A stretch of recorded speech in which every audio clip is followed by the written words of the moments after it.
काल एकनाथ शिंदे आणि देवेंद्र फडणवीस यांच्यामध्ये तुफान असा राडा झाला. राडा म्हणण्यापेक्षा शिंदेच्या बाजूने जर म्हणायचं झालं तर ड्रामा झाला असं म्हणावं लागेल. कारण काय होतं, ऐन निवडणुकीच्या तोंडावर देवेंद्र फडणवीस यांनी एक मंत्रिमंडळाची बैठक बोलावली आणि त्या बैठकीमध्ये भारतीय जनता पक्षाचे मंत्री आले, अजितदादा पवार यांचे झाडून सगळे मंत्री आले. मात्र एकनाथ शिंदे यांच्या गटाचे मंत्री त्या बैठकीला फिरकलेच नाहीत. आता एकनाथ शिंदे गेले मात्र, आणि कारण काय सांगितलं तर भारतीय जनता पक्ष गेले 8 दिवस झालं आमच्या पक्षाला सुरुंग लावतोय, आमचा पक्ष फोडतोय.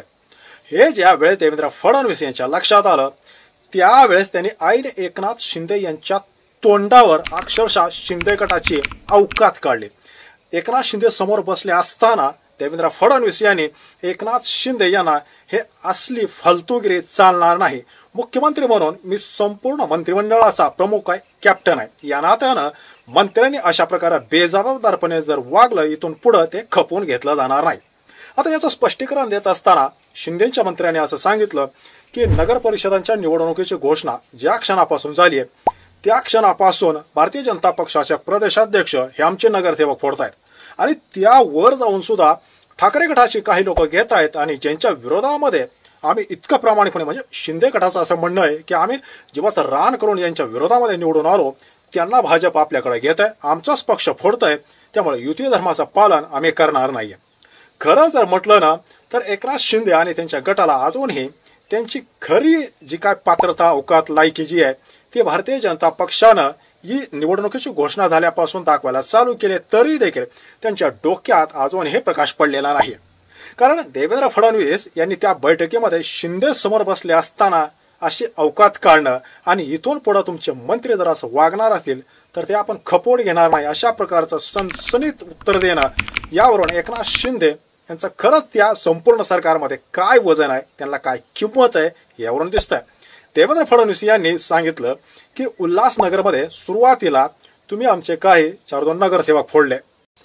आता या ठिकाणी एक हास्यास्पद गोष्ट अशी आहे मित्रांनो की ज्या वेळेस सरकार स्थापन होत होतं, देवेंद्र फडणवीस यांना मुख्यमंत्री पदाची शपथ घ्यायची होती, त्यावेळेस सुद्धा एकनाथ शिंदे हे रुसले होते आणि ते आपले जे मूळ गाव आहे त्यांचं सातारामधील कोणतं दरे हे जे गाव आहे त्या गावी ते निघून गेले होते. मात्र ऐन वेळी ते मंत्रिमंडळाची जी काही शपथविधीचा कार्यक्रम होता त्या कार्यक्रमाला ते स्टेजवर आले. त्या स्टेजवर सुद्धा अमित शहा असतील किंवा देवेंद्र फडणवीस यांनी त्यांचा दणकावून असा अपमान केला होता. तरी आता देखील समजा ते रुसले नसते तर बातमी मीडियामध्ये आली असती का? नाही. रुसायचं आणि पुन्हा एकनाथ शिंदे समोर असतात, देवेंद्र फडणवीस समोर असतात आणि त्यांच्या तोंडावर जर देवेंद्र फडणवीस त्यांना झापत असतील तर यावरून अजून एकनाथ शिंदे यांची गोष्टी होत नाहीये का? मात्र फडणवीस यांनी जे काय त्यांना सुरावलं की तुम्ही आमचे 1-2 नगरसेवक फोडतात तर मग असा फोडाफोडी करण्यामध्ये ते तर एक्सपर्टच आहेत. त्यामुळं भारतीय जनता पक्षानं जो धडाका लावला आणि एकनाथ शिंदे यांचेच नगरसेवक फोडायचा दणका सुरू केला आणि त्यामुळं कुठेतरी एक धमकीवाचा इशारा असं शिंदे गटानं देण्याचा प्रयत्न केला की तुम्ही जर का आमचे नगरसेवक असा फोडण्याचा प्रयत्न केला तर मग आम्ही खालच्या पातळीवर युती धर्माचं पालन करणार नाही, तुम्ही आम्हाला निधी देत नाही, तो विषय तर वेगळाच होता. म्हणजे तुम्ही बघा, ज्यावेळेस हे सगळे फुटून गुवाहाटी सुरतला गेले होते त्यावेळेस ते अजितदादा पवार यांच्या नावानं बोंबलत होते की ती आम्हाला निधी देत नाहीत. आणि आता काय कारण आहे की मला निवडणुकीच्या तोंडावर एकतर तुम्ही आमचा पक्ष फोडता आणि दुसरीकडे तुम्ही आम्हाला निधी देत नाही. म्हणजे निधी न देण्याचं रडगाणं यांचं अजूनही आहे. मात्र मंत्रिमंडळात मध्ये ते जे काही गेले नाहीत त्यावरून जर शिंदे समोर त्या ठिकाणी फडणवीस यांनी अवकाश जर का काढली असेल आणि इथून पुढे तुमचे मंत्री जर मंत्रिमंडळाच्या ही बैठक जी आहे त्यामध्ये जर का आले नाहीत तर परिणामांना सामोरं जावं लागेल. आता इतकं धमकीवादा इशारा दिल्यानंतर दुसऱ्या भाषेत त्यांना काय म्हणायचं असेल की तुम्ही रुसलात काय, तुम्ही फुगलात काय, तुम्ही मंत्रिमंडळाच्या बैठकीमध्ये आलात काय किंवा नाही आलात काय, आम्हाला काहीही फरक पडत नाही आणि इथून पुढे अशी नाटकं जर का तुम्ही केले तर तुम्हाला सरळ घरचा रस्ता दाखवला जाईल.